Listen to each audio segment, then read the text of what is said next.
Ness says Stacey Abrams is not conceding. If I had Oprah on my side, I wouldn't concede either. It'd be 100% counted. I'd be like, I'm not giving up. Are you kidding me? I got Oprah. I don't want to say a curse word, but I'd be like, I got Oprah on my side. You think I'm conceding? I'm going to take down the whole United States government with Oprah. I'm going to start my own deep state government. Stacey Abrams probably is about to join an intelligence community. She's like, you think I'm going to concede? Do you not see Oprah behind me? You think I'm conceding? Come on. If I had Oprah, I wouldn't give up even if they counted 150% of the votes. I'd be like, yo, y'all are missing some votes. I got the O network behind me. All right, so we're going to talk about the results first, and then we'll get into a little bit of perspective. So overall, I'm pretty happy. I'll just get straight to the facts before I weigh in on my perspective. So when it comes to governors in the election, there were a lot of governors up. The Democrats actually flipped 6 states. The Democrats, with the governor, they flipped New Mexico, Kansas, Wisconsin, Illinois, Michigan, and Maine. But overall, there's 28 Republican governors and 22 Democratic governors. So even though Democrats flipped 6, there's still more red governors than there are blue governors. Although you could say, based on state and cities and power and population, it might not add up to a Republican advantage, but you'd have to do that math yourself. When it comes to the Senate, I did not think the Republicans were going to gain this much, but they did pretty good. So right now they're up 3. They flipped Missouri, North Dakota, and Indiana. The Republicans did. And right now, as it stands, as far as this live cast since I last checked, it looks like Montana, Arizona, and Florida are going to go red as well. If that's the case, they'll have 54. Alaska's being voted on, I believe, in 2 weeks or something. So it's red could be either 50, it looks like it's going to be between 53 and 55. And Democrats have 44. That's a big gain in the Senate. They could get a lot done there. The Senate, I've been weighing in on a lot of people's perspective because I'm not really a political scientist of sorts. But it seems like the Senate is the most powerful branch, and it's definitely good to make gains in there. So that's a pro. The 2 biggest elections to me were the Ted Cruz, I talked about the other day, the Ted Cruz, Beto, and the Andrew Gillum, Ron DeSantis, and DeSantis and Ted Cruz won those. So they made me feel kind of good. Although I'm not huge fans of either. I really don't like the leftist socialists. We'll get into it anyway. But they really got very close. So this should be a huge wake-up call to Republicans, and it should be a huge wake-up call to Democrats too. And when it came to the House, so far the results are, as far as this live cast, it could change. The Democrats have 215 seats in the House, and the Republicans have 192.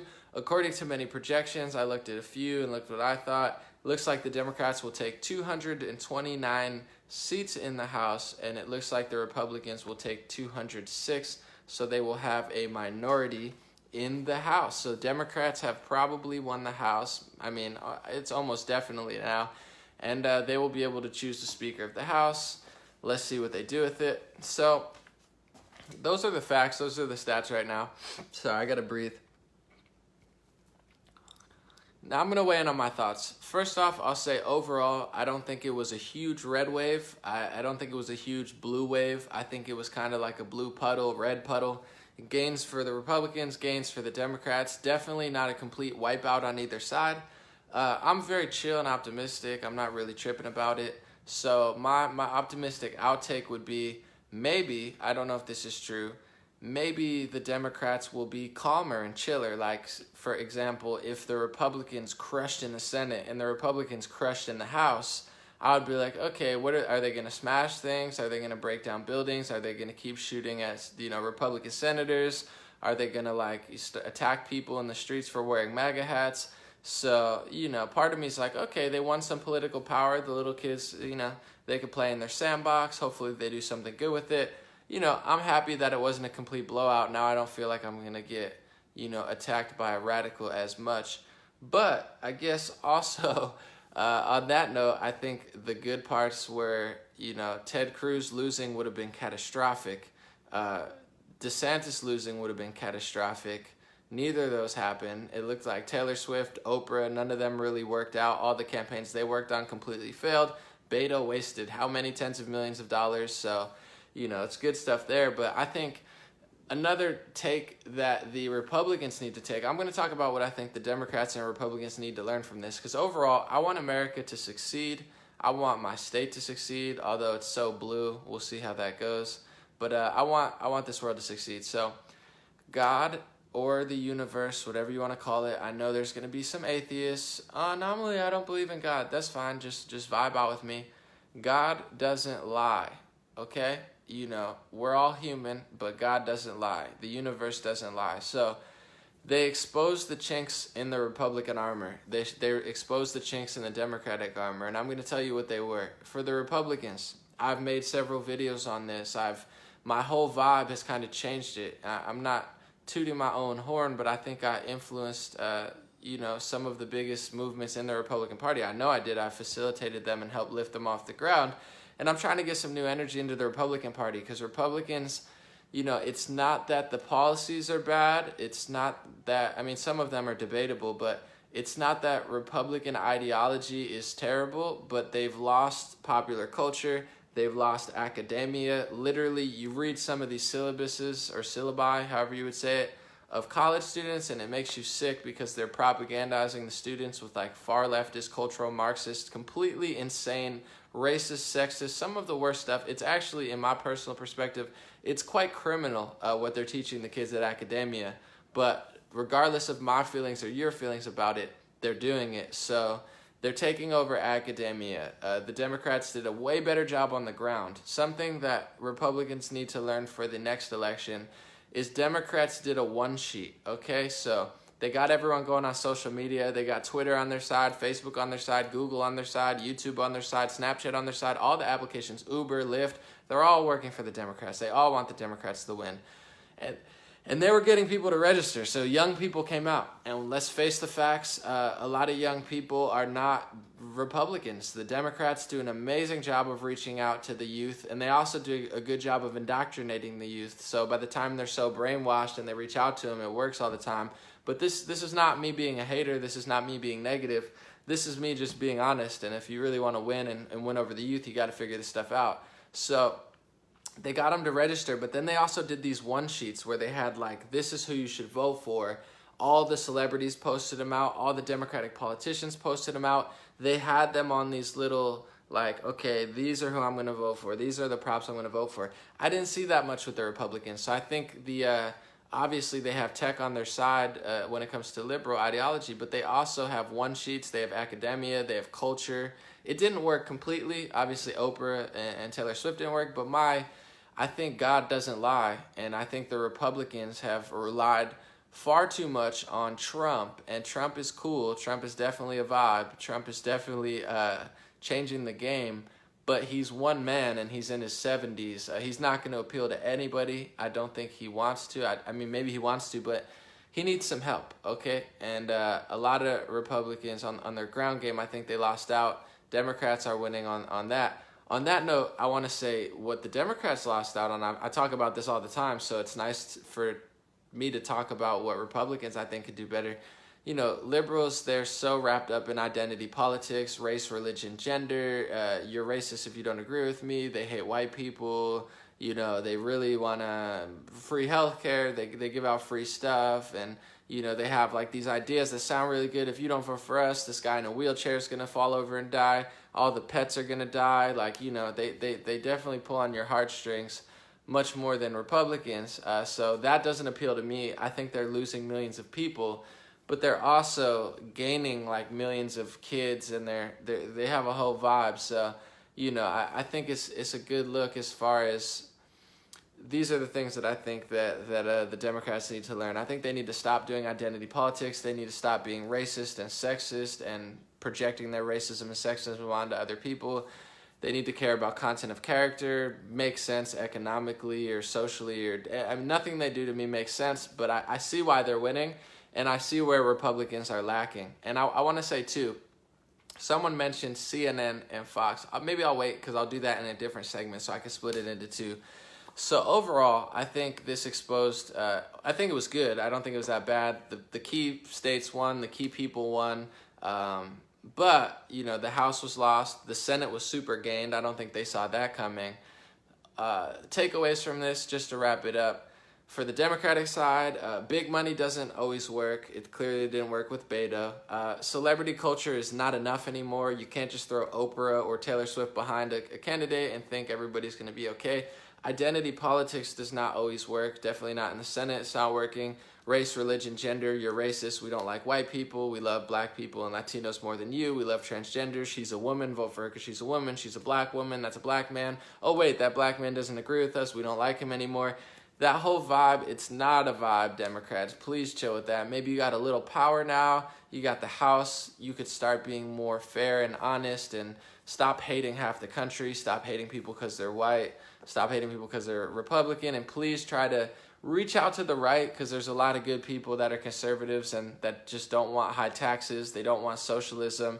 They don't want universal singular health care. I'm one of those people. I don't like any liberal policies pretty much anymore. But I see why they're popular. I see why they're winning. That's my takeaway from the Democrats. That's not working. On the right, what's not working? You got to be able to reach out to the youth. There's a lot of women who don't agree with you. There's a lot of black and Latino people who are not voting for you. There's a lot of liberals, obviously, that are not voting for you. The kids are not voting conservative in the droves that you want them to. And they're starting to mobilize. At my polling station, besides getting attacked by a homeless guy, I noticed that there's a lot of kids there, younger kids, maybe like 18 to like 23, 24, and they're all voting. Social media, they got them. They got the data on everybody. They did a good job. Google, Twitter, Facebook, getting everybody, giving them their one sheet, getting them out, getting them to vote exactly how they want. And that's part of the game now. They have that power. There's nothing we can do about it at this point. So you got to really reach out to the kids. And that's what I've been doing. These are your friends. These are your kids. This is your son, your daughter, your brother, your sister, your mom, your dad, your coworker. These are not negative, nasty people. I don't like when conservatives say, oh my God, they're the worst people in the world and we're so great. No, those are the vibes why Republicans didn't win the House. People could disagree, that's fine, but you gotta talk to the kids. You gotta understand popular culture. You can't hate on it. You know what I'm saying? I love rap culture. It's easy for me. I love all people. I love, youth culture. I'm not like super wrapped up in it or anything, but you can't just talk to conservatives and Republicans, because yes, and I'm not hating, but I'm going to say Ann Coulter and Tommy Lauren, once again, I'm not hating. They sound great if you're conservative and Republican, but Ann Coulter and Tommy Lauren, they're not reaching across the aisle at all. Okay, they're appealing to 0% of black liberals. They're appealing to 0% of Hispanic liberals. They're appealing to 0% of white liberals and Jewish liberals and all the liberals. So if you want to just be right, if you want to yell at people, if you want to start fights and create division, then act like that. I'm not saying they're bad, but just talk to everyone like that, and you'll win some elections, you'll lose some elections, you might gain in the Senate, you might lose in the House. If you want to actually win, if you want to fight liberal academia propaganda, if you want to fight cultural Marxism, if you want to fight the mainstream media absolute bias and propaganda against conservative values, then you have to, talk to the kids, stop hating so much, be kind, instead of saying, you're a libtard. You don't agree with me, you're dumb, build a wall. That's not the vibe. That's not the liberal vibe. You got to be like, hey, I hear what you're saying. Stand up. Stand up for the anthem. Don't kneel for the anthem. Stand up. Yeah, Trump's going to like that. Bill O'Reilly's going to like that. Sean Hannity's going to like that. But liberals don't like that. If you want to lose, you can act like that. If you want to sit around people who agree with you, you can act like that. But if you want to get through to the far left protesters, and you better learn now, because if you don't learn now, this is a great learning process. Just like Lindsey Graham said, I was very impressed. I'll talk about that later. But he was talking about learning. This is a learning experience. He's totally right. You have to say, hey, my brother, my sister, my friend, I hear you. I hear your pain. I hear your struggle. I hear what you're saying. Here's what I say. Maybe they'll listen, maybe they won't, but I guarantee you'll get through to more people and understand that maybe you agree with a little bit of what they're saying, maybe they agree with a little bit of what you're saying, but that's what makes America great, us being different but closer together. And if you could bring people closer together, you can hear them out, they can hear you out, maybe you'll compromise, maybe they'll compromise, okay? The truth will win if you do that. So conservatives and Republicans have to do a way better job of that, because the kids are heavily Democrat, heavily left-leaning, and you have to understand, I'll say Tucker Carlson said this, and he made a lot of sense on Fox News Radio. He was like the only one making sense. I'm going to talk about that later. It was terrible. But he said, populism, far-left socialist populism, it's more popular than you want to admit. And I know that. I don't agree with it. I make fun of it. I don't make fun of it. I joke about it and say, well, I don't agree with it. But I don't act like it doesn't exist. It does exist. So, far-left socialism is popular. The Alexandria Cortezes, Andrew Gillum's, Beto did not lose by that much. Andrew Gillum definitely didn't lose by that much. So it's a real thing. It's not all George Soros money. Some of it is. I mean, Andrew Gillum was funded by him, but partially. But it's not all that. Like, there's millions of people. There's hundreds of millions of people who have far-left socialist ideology. And if you want to be honest about it and win people over, you can't lie about that. The reason that the Democrats are losing America is because they lie about who you are. They lie about who I am. They lie every day on their networks about who hundreds of millions of Americans are. That's why they lose, because they lie and they don't even acknowledge us. So if you want to adapt the CNN losing strategy as a conservative, what you would do is say, it's all George Soros. There's nobody who feels that way. It's all dead voters. It's really not. There's hundreds of millions of people who have a far-left, populist, socialist, communist ideology. And to combat that, you have to first acknowledge it. You have to first not hate on it. You have to show love, and you have to really assess the situation. I don't see that a lot of Republicans and conservatives doing that, and it will come to bite them in the tail. The best thing that happened to the Republican Party was Trump, was his new age vibes. It's not the old wave. It's not Mitt Romney. It's not John McCain. That's not why Republicans are winning now. It's the new wave. So that's my takeaway. I think Republicans lost on the one sheets. Democrats did text marketing, social media marketing. They pretty much rigged all the websites in their favor. They got the kids out. They got the kids mobilized. They got the kids focused.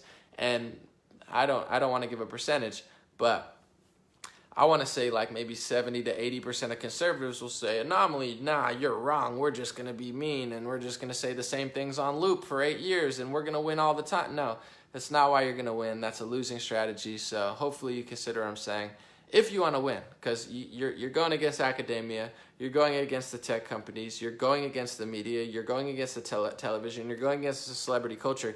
Pretty much you have everything going against you. The only thing you have is me, a few other people. You have Trump, you have God. I think God is on your side, and a few other things. But it's an uphill battle. Don't get too cocky, don't get too confident. That's how you lose. That's how you lose if you're a Democrat. That's how you lose if you're a Republican. So overall, I would say it's not a big red wave, it's not a big blue wave. This is a learning experience for the Republicans. This should be a learning experience for the Democrats, not a hating experience. I'm looking at how some of them are acting absolutely insane. F Ted Cruz, F this, F that, F this. It's like, man, they're really messing up. So, I'm really not liking the vibes over there. But overall, the House flipped Democrat. The Senate stayed Republican and got more Republican. Governors flipped a little Democrat, but they're still more Republican. Overall, Trump was going against history. I think he made a little history where even gaining gaining seats in the Senate, that's still impressive, because historically you almost always lose more than that when you win presidency. So this is overall, I think, a good hold for the Republicans. It's a decent gain from the Democrats, not exactly that much, but not little, not big. That's where I'm at. That's my thoughts about how each side could get a little better.